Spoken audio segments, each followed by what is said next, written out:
Hello, hello. Here we are back at another Thursday workshop.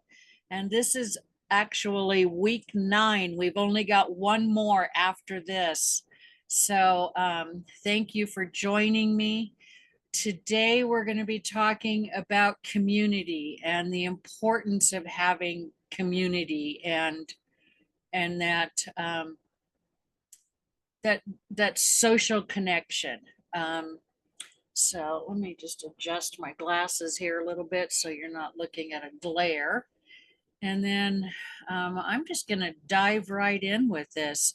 So let's start by, I want to ask you something deeply personal, and I want you to just take a moment with this. When life knocks you down, when it just genuinely shakes you to the core, who do you turn to? Who holds space for you without any kind of judgment, without trying to fix it, just allowing you to be human in your moment of vulnerability. Now, if that question feels heavy or hard to answer, you're not alone. For a long time, I struggled with it too. And if you're new here today, welcome. I'm Kelli Nelson. I'm a holistic lifestyle coach and author. And this is week 9 of our 10-part series, Start Where You Are, 10 Steps to Reset for Real Life. Now, throughout this journey, we've explored how your habits, environment, and mindset influence your wellness and happiness. We've delved into the lifestyle lessons of the blue zones, those remarkable places where people live longer, healthier, and more fulfilling lives because their daily lives just naturally support them. And today we're exploring one of the most profound lessons these cultures teach us, and that is the incredible power of community and social connection. So if you've been following me for the past year and a half or so, you know that last year I experienced a devastating house fire that just absolutely shook me to the core, emotionally, professionally, and financially. In a single afternoon, I lost my home, my sense of security, and many of the things that I'd spent decades building. So, standing among those ashes was one of the most disoriented moments of my life. But here's the truth I haven't shared quite as openly until now. That fire was just the tipping point. It wasn't the first crisis by any means. It was the the culmination of decades of quietly enduring pain, setbacks, and patterns that just kept repeating no matter how hard I tried to break free. Now, my journey has included navigating marriage to someone struggling deeply with alcoholism, eventually leading to a painful divorce at the age of 50, and the profound loss of identity that followed. Shortly after, I became my mother's caregiver, a role that revealed how deep rooted trauma and isolation can affect us if it's left unresolved. And as if that wasn't enough, my son's heartbreaking struggle with mental health and addiction has absolutely pushed me to the limits, forcing me into painful decisions about boundaries, love, and letting go of what I just can't control. So when that fire took my home and my belongings, it also stripped away any remaining illusions. I was forced finally and completely to face the one common thread linking every painful chapter of my life. And that is that I had been living in a from a place of insecurity and codependency. It was a pattern that I had learned early in my life and modeled it unintentionally by my mother. And it became my default without me ever consciously choosing it. So, but standing there among the ashes, something shifted. I realized I had a choice. I could crumble, retreat into victimhood, and surrender to the overwhelming pain, or I could look inward and ask myself some really hard questions that I had never really fully faced. And that is, why do these patterns keep repeating? Why Do I continue to attract chaos instead of calm? And what part of me is still believing that I don't deserve better? Now, this reflection wasn't easy. It was raw and uncomfortable and sometimes excruciating. But I knew that without this deep internal inquiry, nothing would truly change. The fire, though devastating, became a powerful catalyst for transformation. Yet there's something else I realized in that moment, something I hadn't fully understood until the comfort of familiar routines and busyness was suddenly gone. Before moving to Nevada in 2017, I had cultivated deep and meaningful community connections in North Carolina.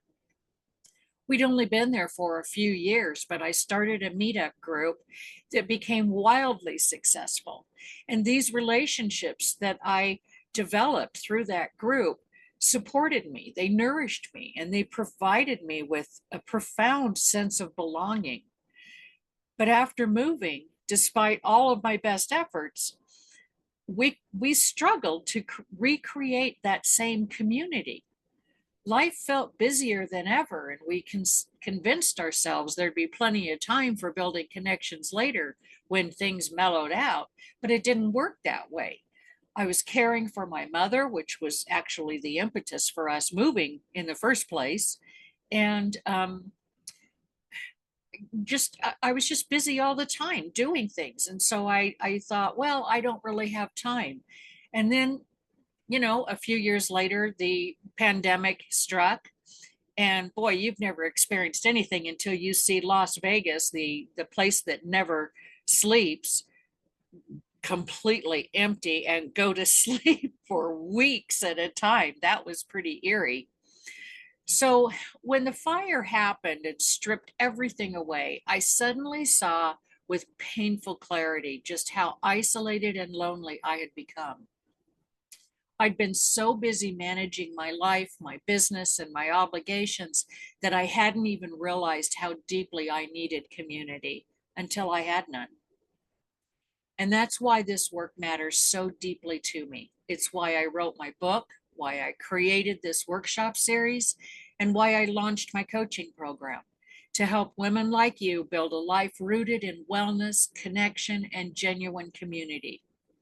Because no matter how far down we fall, we heal best together. We grow strongest together, and we rise most powerfully together. So today, as we explore the profound importance of community and connection, I want you to know that this isn't just theory or research. It's my life. It's my heart. And I'm sharing it because if you've ever felt isolated, overwhelmed, or stuck in patterns that you don't understand, I want you to know one thing above all else, and that is you don't have to do this alone. You were never meant to. Now, as powerful and personal as my story is, it's far from unique. Maybe your experiences don't exactly mirror mine, but I suspect you can relate to the feeling of isolation, to that quiet ache for deeper connection, or to the realization that our modern lifestyle doesn't naturally nurture the bonds that we so desperately need. In fact, even though technology promises to connect us more than ever, research and our own lived experiences tell us a very different story. Social media, despite its many benefits, often creates a false sense of connection. We see carefully curated highlights from friends, family, and strangers alike, but we're missing authentic conversations, meaningful support, and genuine emotional presence. We find ourselves scrolling endlessly, comparing our lives to others, and paradoxically feeling more isolated, more alone, and less fulfilled. Yet when I began exploring the research on the world's longest living, most fulfilled communities, the blue zones, I noticed one theme that showed up again and again. They prioritize genuine connection and community as foundational to their way of life. intentionally designing environments and routines that foster real face-to-face interactions rather than superficial digital exchanges. In Okinawa, Japan, people belong to lifelong circles called moai, small groups committed to supporting each other through thick and thin, financially, emotionally, spiritually, and practically. In Sardinia, Italy, community bonds aren't just strong, they're woven seamlessly into daily life. Meals are shared, neighbors regularly visit one another, and older residents stay actively engaged with younger generations, never feeling isolated or obsolete. In Nicoya, Costa Rica, life is built around family, faith, and friendships. Frequent social gatherings, shared meals, and meaningful rituals strengthen their sense of belonging and purpose. And even in Loma Linda, California, amid our modern American lifestyle, the community of Seventh day Adventist mountains a remarkable, maintains a remarkable emphasis on meaningful connections, shared spiritual practice, and a supportive communal life. Now, here's what I've learned through both my own journey and with this research, and that is that social connections it isn't just nice to have. It's absolutely essential for our emotional, physical, and mental health. We know that strong social ties significantly reduce stress, anxiety, and depression. Meaningful connections enhance immunity, lower blood pressure, and even decrease the risk of chronic illness. Feeling truly seen, heard, and supported isn't optional. It's a fundamental human need directly tied to longevity and quality of life. And yet, here in our modern world, especially in the age of social media, isolation has become painfully common. We prioritize over connection. Um, we prioritize productivity over connection, efficiency over meaningful relationships, independence over community, and virtual interactions over genuine face-to-face conversations. So it's no wonder we're increasingly stressed, disconnected, and unfulfilled. But here's the good news. We can change this. We can consciously reclaim authentic connection. We can intentionally create environments, routines, and rituals that nurture genuine relationships, lasting community, and true emotional support. And something really magical happened to me after that fire. A few days afterwards, we made the choice to go to Oregon and stay with my brother and sister-in-law. We we just needed some time to just kind of regroup, to just breathe and just figure things out without making rash decisions. And we had to deal with insurance and all of that kind of stuff. And he lives in a beautiful place out in the country just southeast of Portland, and it was just a nice retreat. So we went there. But here's the really magical thing that happened. Probably about 8 or 10 years ago, I reconnected with a close friend from decades ago that I had when I lived in Oregon. Both of my kids were born in Oregon. And this was a very close friend that I had when I lived there, but I hadn't really connected with her. I'd only superficially connected with her on Facebook, probably only about 8 or 10 years ago. But when we went to Oregon after the fire happened, I was able to connect with her face to face, and we sat down and we laughed and we shared stories and we connected like time had just stood still. It was like none of those years in between had passed, despite it being probably 25 years since I had moved from Oregon. So things can really happen, and we can reclaim authentic connection with these people. So let's take a moment and look at what's really happening in the brain and the body when we experience connection or the lack of it. From a biological perspective, meaningful social interaction is one of the most powerful regulators of the nervous system. When we feel supported, safe, and seen by others, our brains release oxytocin. This is the bonding hormone, which reduces cortisol, lowers blood pressure, and even improves our immune response. But the opposite is also true. When we feel lonely, misunderstood, or emotionally unsafe, the brain interprets that disconnection as a threat. It activates the amygdala, kicking the nervous system into fight or flight mode. And over time, chronic loneliness can elevate inflammation, it can increase the risk of depression and anxiety, and it can even shorten lifespan. Some researchers have even compared the health risks of long term isolation to smoking 15 cigarettes a day. And here's the tricky part: you can feel isolated even when you're surrounded by people, especially if those interactions feel surface level, performative, or transactional. You see, our nervous systems crave authenticity, not just proximity. They respond to eye contact, shared presence, laughter, vulnerability, and being truly heard. Those are the moments that tell your body you're safe here, you belong here. But the problem is, our modern world isn't set up for this. We're constantly moving, managing, multitasking. Even when we're with people, we're often distracted or depleted. And the result? Our bodies are rarely getting the signals of safety and connection that they need to fully relax, heal, and thrive. So if you felt disconnected, unmotivated, or like you're carrying your burdens alone, it's not a personal failure.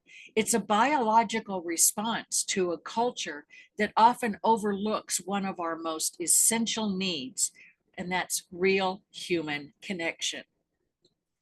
Now, here's something important to understand because it might be true for you too. You can have an active social life, a calendar full of lunches, texts, phone calls, even good friends, and still feel emotionally alone. This kind of loneliness isn't about being physically isolated. It's not about having someone you can truly confide in. Excuse me, it's about not having someone you can truly confide in, someone who knows the whole you, not just the version you show to the world. And for me, that person was my mom.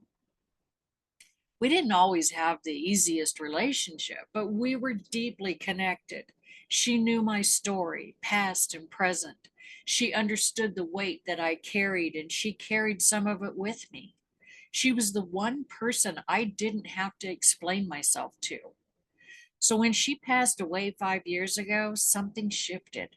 Suddenly, I realized there was no one in my life who fully knew me in that way. No one who held the kind of emotional closeness, that kind of understanding. And honestly, it caught me off guard because on the surface, I wasn't alone. I had friends, I had conversations, I had people who cared, but I didn't have that anchor, that person who could witness the unfiltered, unguarded version of me and yet still be there. And that's when it really hit me. The true connection isn't about how many people you know, it's about how deeply you let yourself be known. In the blue zones, people have that depth, not just proximity. Their lives are structured to encourage trust, emotional safety, and interdependence over time. They don't just have dinner companions, they have people they can call at 2 a.m., people who show up without needing to be asked. And while we can't always recreate that overnight, we can begin to notice where connection feels thin and take small, intentional steps to deepen it. Not more friends, but deeper ones. Now, in the months that followed my mom's passing, I kept myself busy. I poured energy into my work, into to-do lists, and into being productive. But underneath it all, there was this quiet ache. And the hardest part is I didn't know where to put it. I had friends, good ones, people I genuinely enjoyed spending time with, but something about grief changes you. It reshapes the way you move through the world. And I realized I didn't have anyone I felt safe enough with to bring the real weight of what I was feeling. So I did what a lot of us do. I minimized it. I told myself I was fine, that it would pass, that I didn't want to be a burden. But here's what I've learned.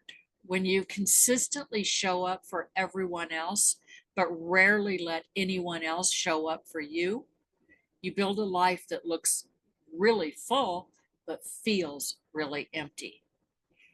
And for a while, I lived in that gap.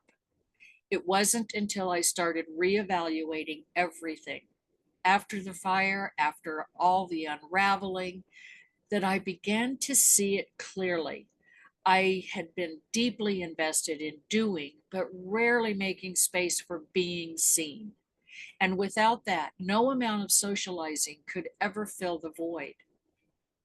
What I craved wasn't more company, it was more honesty, more spaces where I could be fully myself, messy, tired, hopeful, healing, and still feel accepted.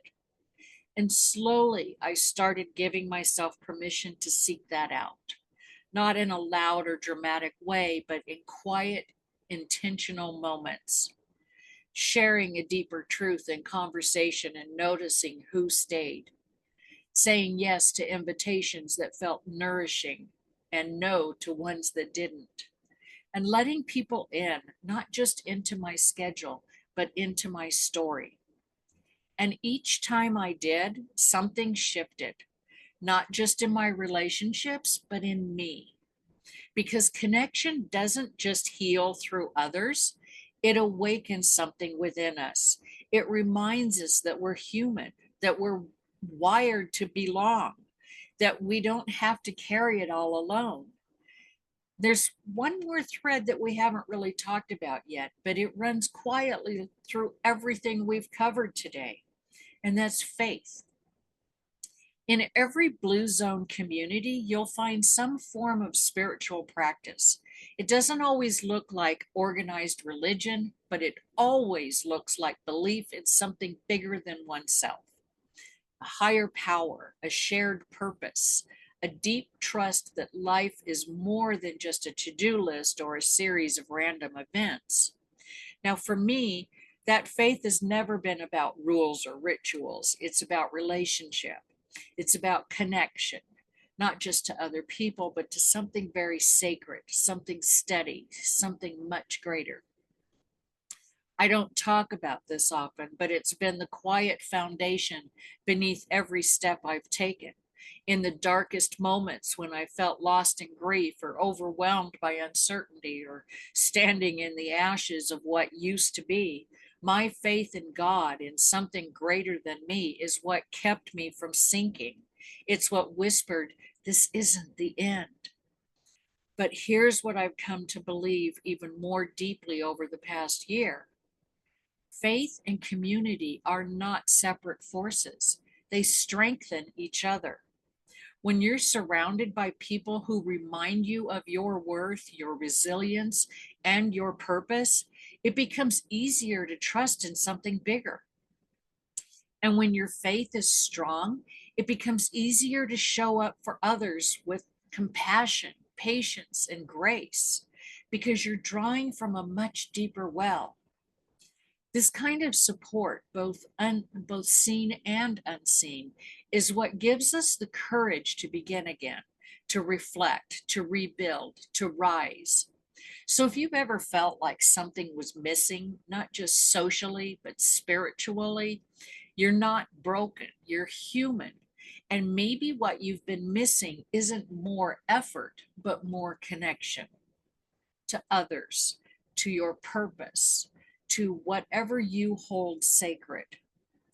Now, when I look back on everything that we've explored today, it strikes me how much of it comes down to connection on every level.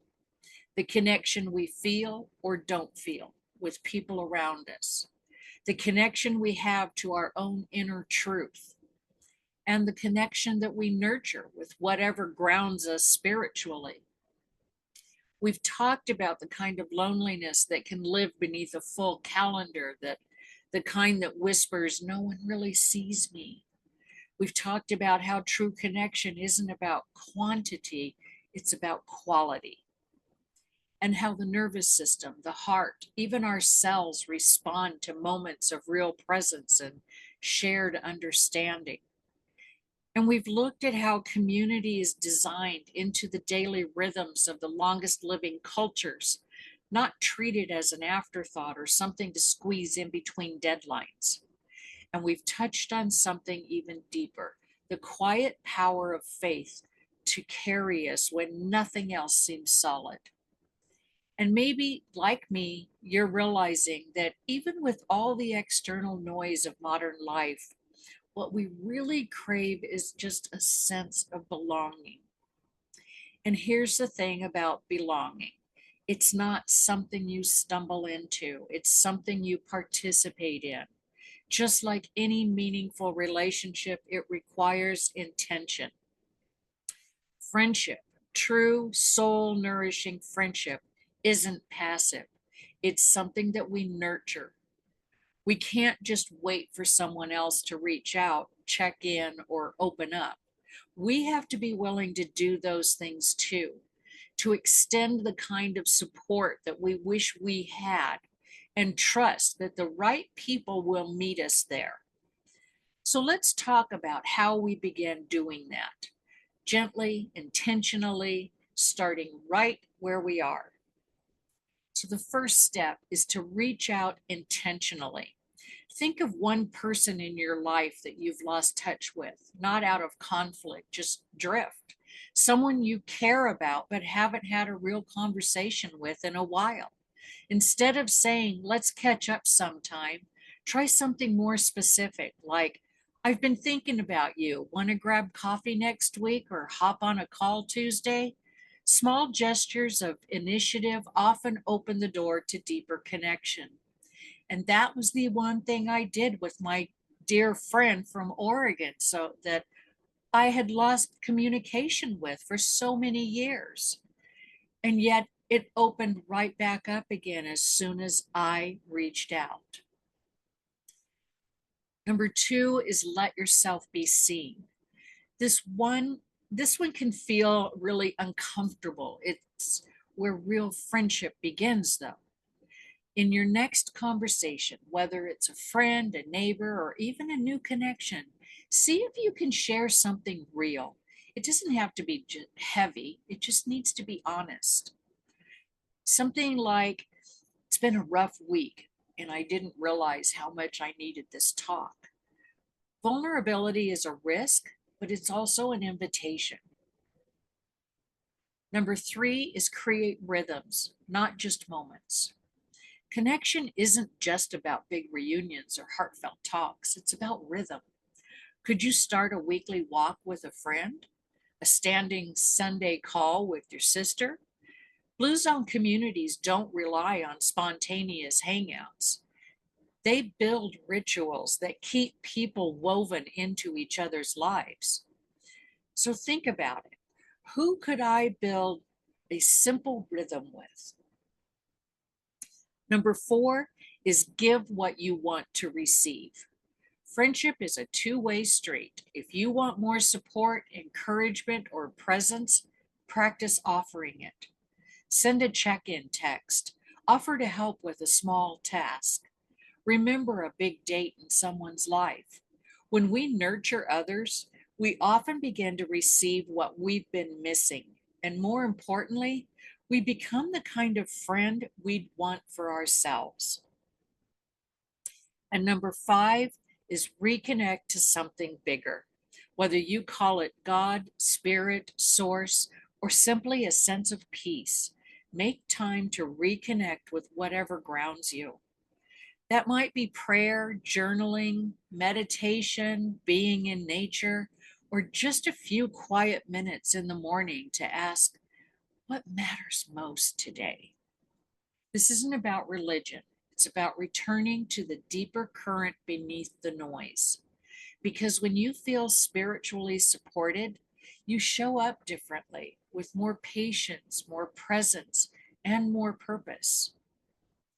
Now, if you've been with me throughout this series, or even if today was your first time, you've probably noticed something.